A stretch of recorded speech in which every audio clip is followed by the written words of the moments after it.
everyone, this is a video about harsh braking. So yesterday I met two back-to-back students who were brand new, never met them before, and they were total beginners.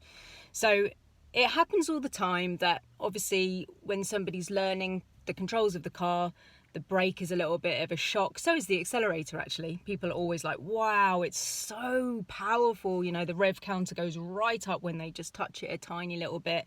And also the brake, this clutch, hands down, obviously is the most difficult piece of equipment to use in a manual car, but the accelerator and the brake, you know, they take a bit of getting used to as well. So this video is honing in on the brake. Now, the first bit of advice, the very first thing, is to start braking early, right? That's the first thing. Progressively brake. Take a long time.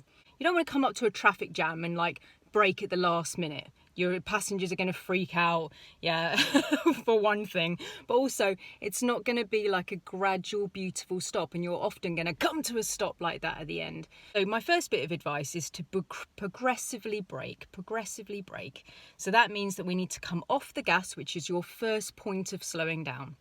When you come off the gas, or you put little pressure on the gas pedal, the accelerator pedal, that's called overrun. It's my favourite thing to say. All of my students who learn to drive with me know that my favourite thing to say is overrun, overrun. I mean, I'm just constantly saying it. If I could have £1 for the amount of times I've said overrun, I would not be on this video today with you. I would be in the Bahamas on my own island, sipping on a tasty coconut cooler. I would literally not be here. Right, so overrun means just come off the gas, and that is your first point of slowing down. So the first point of slowing down is overrun. You come off the gas and then you switch to the brake if you're in gears 2 to 6, and then you put the clutch down and continue to brake. So it's off gas, brake on, clutch down, continue to brake. It needs to be an elongated situation. When I teach people to pull up on the left, I draw them a little picture and I'm like, if there's a healthy, safe and convenient place on the left, and then there's another one afterwards, go for the second one, because you need to elongate the entire process. You need to take a long time for you to pull up on the left. If you choose something close to you, you're going to have to shove on all your brake, and you'll always come to this really hectic, crazy stop like that. It's a little bit like being on a bike, yeah? Like if you press your brakes fully, you're just going to stop it like that, and you're going to jerk forward. So it's really important that we elongate it. Elongate. And also the good thing about elongating your brake is that your brake lights will be on for a long time. If you're just pressing on the brake like the tiniest little amount, the brake lights are on, so it's warning the person behind that you're slowing down. They can then have the opportunity to think, shall I overtake this person who's turning left, or pulling up on the left, or doing whatever they want to do on the left. Gives them time to decide whether they want to overtake you. Gives them time to plan as well. The other thing about the braking is you don't want to feel the bottom of the pedal when you come to a stop. That's totally unnecessary unless it's an emergency situation where you need to use all the brake. And let's face it, you know, hopefully that's not going to be happening to you that often. Hopefully that's more of a rarity that you need to be emergency stopping and shoving on all of your brake, right? So let's just say the range of the pedal, if your foot was on top of the pedal here, if the range was that you can push it down and the furthest point is here, yeah, so it's like touching the floor at that point. So this is the top of it and you push it down to there, that's the bottom. When you're using your pedal, you're not going to want to be pressing it down to the bottom in a normal circumstance, which isn't an emergency stop. You're going to be wanting to rest your foot on the top of the brake and then just press it down a little bit and then see what happens.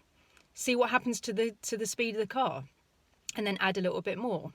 And then add a little bit more. You'll probably find that you'll only press it 1/2 to 3/4 of the way down in total before the car comes to a natural stop, yeah?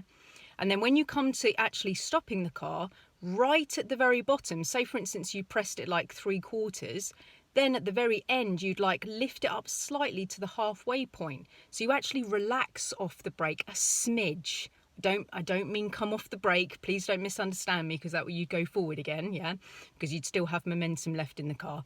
You press it down like adding salt to the food. Add a little bit, see what happens to the car. Add a little bit, see what happens to the car. Is it working? Add a little bit, see if it's working. So this is why you need to elongate and have all of this space to be able to do it, yeah? elongate. So it's planning, like I'm going to go and pull up by that tree that's like far away, yeah? Braking, add a bit, see what happens, add a bit, maybe 3/4 down on the pedal. Just before you come to a stop, you relax up to half, perhaps. You just relax that tiny little bit, yeah? Now, obviously, this is you like getting used to the brake and feeling into it and feeling what it does. It's like any machine that you ever buy, you need to get used to it. You know, if you buy a bread machine or a toaster or a new washing machine or a new dishwasher, you're going to have to learn the buttons, you're going to have to learn all of its functions, right? It's just another thing that you need to get used to. So elongate your planning. I'm going to pull up a little bit further away. So if there was a beautiful place by the tree, and if there was like another really good place by somebody's green bin, which was also another really good place to pull up, maybe if the tree was first and the green bin was second, maybe you're going to go and pass the first beautiful place and park at the second beautiful place, as long as you're not passing any roads with your left signal on. Elongate that and make sure that that pulling up is taking a bit of time, yeah, for you, for your braking, for your passengers, and for the person behind to be able to plan. Yeah, it's all very nice. And then when you come to a stop at the very end, you just soften that press. So you'd go light braking, adding, and then around about halfway through you press the hardest, probably about 3/4 of the way pressing harder, and then just as you're coming to the end you actually release some of the pressure at the end. So it's, in a way, it's like a sandwich: soft, harder, and then soft, hard, soft. Yeah, the pressing, soft, hard, soft, I reckon, like a sandwich. So that can really help you, yeah? I think putting it all on at the very last minute is where it all just goes wrong for people, or if things shock you and stuff. Now, it is totally possible for an experienced driver, like let's say for instance I was coming up to a traffic light, and I would never do this, but like say for instance I was coming up to a traffic light way too fast, which I'd never do because I'd always think of it changing anyway. Traffic lights change all day or night. If it's green for ages, clearly it's going to be red soon, so I would not approach a traffic light quickly. But let's just say something weird happened and I lost my mind and I was coming up to the traffic light really fast, and then it went to red and I could see that there was a red light camera on it, and I was like, I'm going to get 3 points on my license if I don't stop. And I whacked my brakes on, right? Let's just say there's no one behind me at this stage, right? And I whacked my brakes on. God, this is so, I would never do any of this. This is so weird to talk about, but let's just say I did, right? So I whacked my brakes on, put my clutch down and broke extremely heavily. Yeah, I could still soften it at the very end. So I could come in and I could brake, and I could almost come to like a brutally harsh stop, and then I could just soften it at the end. So even though I've done horrendously hard braking, I could still soften by lifting my foot up slightly at the end, slightly, not off, because I'd continue going. Takes a bit of getting used to. The only way that you can get used to using your brake is to be in the car. Yeah, I know I've made this video today for you, but it's an information dump. Yeah, I'm dumping the information in my brain and I'm giving it to you so it can help you, right? But you need to be in the car and you need to feel how that feels. It's just like any piece of equipment that you would ever use. Your razor, as in your like shaver thing, yeah, your hair straighteners. You just need to get used to what it does.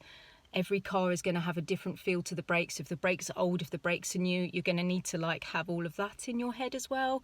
But I would strongly suggest elongate the braking. Plan further. Make sure that your pulling up position is further than you want. Make sure that you understand what the colour the lights are. If they've been green for a long time, maybe overrun, maybe come off the gas, maybe slow down a smidge, yeah? Just so it's not going to be an emergency stop when you come to a stop at the end. And then when you do come to a stop at the end, if you've had this kind of soft and then harder and then soft routine, and you can just soften that at the end, you can have a beautiful stop.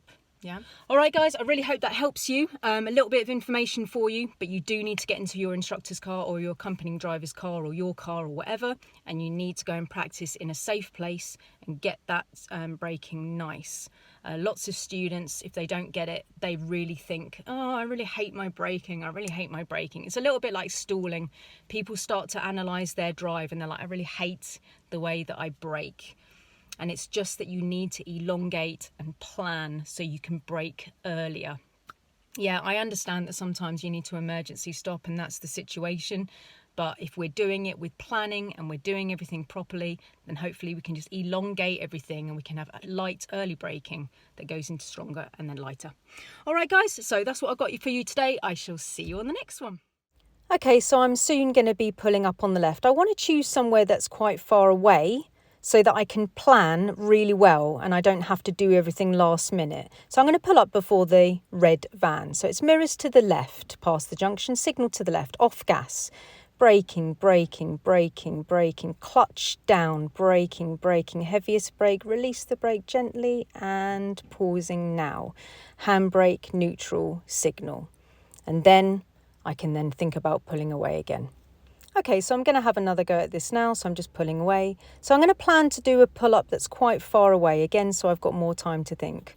So I'm going to pull up after the junction on the right. So it's mirrors to the left, signal to the left, off gas now, so I'm rolling, overrun, braking, braking, braking, clutch down, heaviest brake now, and then releasing the brake, and pausing. Handbrake, neutral, signal. Guys, I hope that helps. I'll see you on the next one.